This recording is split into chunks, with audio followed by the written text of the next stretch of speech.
महसूस करके सोचकर कि क्या क्या और लोग ठीक करें, नहीं,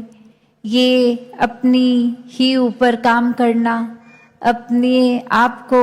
सजाना और कैसे है, सिर्फ शरीर को नहीं, ये मन को किस तरह साफ रखना है, एक सुंदर बनाना है, और कैसे फिर इंसानियत का रास्ता लेके बहुत ही सहज रूप में ये जीवन जीना है। कैसे संसार तो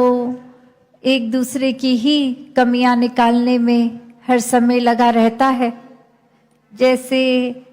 कुछ समय पहले ऐसे भी एक कहानी आई जहाँ कुछ छोटे बच्चे आपस में एक गेम खेल रहे थे, और वो गेम में यही था कि ये आँख को 2 मिनट के लिए बंद करना है सभी बच्चों ने, और कैसे वो 2 मिनट के अंदर अंदर अभी शुरू होते ही पहले एक बच्चे की आवाज़ आती है कि ये सामने वाला बच्चा तो अपनी एक आँख खोल रहा है, और फिर एक और बच्चा कह रहा है नहीं, मैं तो पहले से देख रहा था, उस बच्चे से पहले तो आपने अपनी आँख खोल ली थी। तो ऐसे करते करते एक दूसरे के लिए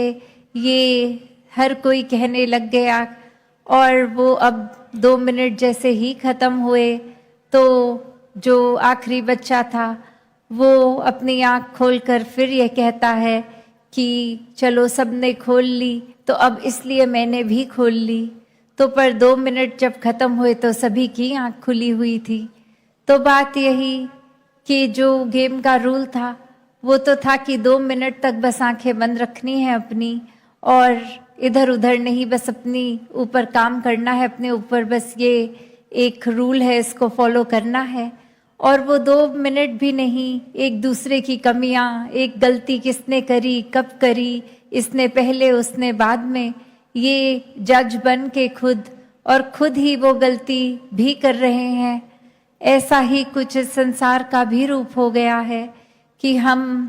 हर किसी की बस एक कमी निकालने में तुले हैं। कैसे एक अक्सर सही जाते हुए भी बस दूसरे की कमी निकालने के चक्कर में खुद भी गलती कर बैठते हैं। और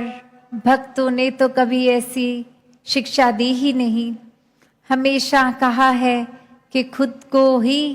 एक गलतियां इतनी अनेक हैं हम में, अगर तो एक एक करके खुद को सही करें और सामने वाला क्या कर रहा है उसकी परवाह ना करें। कोई कुछ अगर भाव में कठोर वचन बोल भी गया, कोई बात किसी ने ऐसी कह दी जो हमें अच्छी नहीं लगी, तो उसको भी कैसे आगे समझाना, उसको भी एक बहुत ही विनम्रता को अपनाते हुए, क्योंकि भक्त का दिल तो इतना ही एक कोमल रहता है कि हर किसी का दर्द महसूस करता है। ऐसे ही संतों ने युगों युगों से यही बात समझी कि ये जो ज्ञान उजियारा जीवन में आ गया है, ये परमात्मा के दर्शन जो हो गए हैं,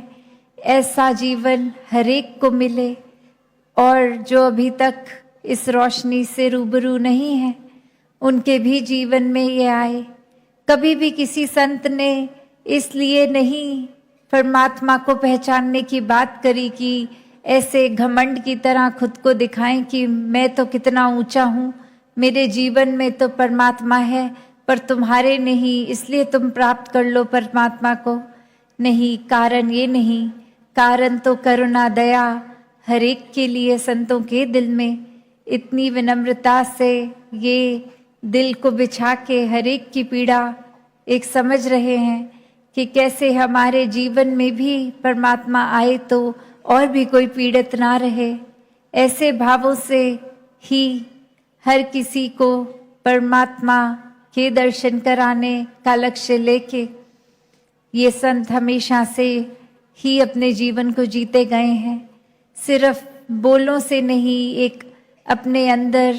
शब्दों का भी, एक सोच का भी जो सहारा बना, वो कर्म रूप में बहुत ही एक साक्षात भक्ति को दर्शाते हुए रहे। तो ऐसा ही जीवन हर किसी का हो सकता है। हर किसी को अपने जीवन में हर समय के लिए परमात्मा के एहसास में रहना कोई किताबी बात नहीं। संत पल पल ऐसा जीवन जी के दिखाते हैं कि हम चाहे कितने भी अपनी जिंदगी में बिजी हों, कोई भी काम कर रहे हों, परमात्मा का एहसास मन में बसाकर हर पल जीना वाकई ही बहुत ही ये इस रूप में जीवन को जिया जा सकता है। ये संभव है। परमात्मा की प्राप्ति भी ये इसी जीवन में जीते जी ही संभव है और इसी के साथ हर पल फिर गुजारना वाकई ही बहुत एक स्मूथ हो जाता है। पल पल में एक खुद को करेक्ट करते हुए सेल्फ करेक्शन मोड पे डाल के एक आत्म मंथन करके कि कैसे हम अगर कुछ कर रहे हैं क्या वो हमारे लिए या सामने वाले के लिए ठीक है। ठीक है तो करें, नहीं है तो वो उसी समय उसी पल में रोक कर अपने आप को वो चीज़ ना की जाए।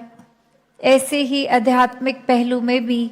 एक आत्ममंथन की जो बात आती है वो कोई बुद्धि का विषय नहीं है। ये भक्ति को अपने अंदर और गहराई में डालने का विषय है कि ये सिर्फ दिमाग से सोचने की बात नहीं है। ये दिल से सोचना समझना जिसको कहते हैं वो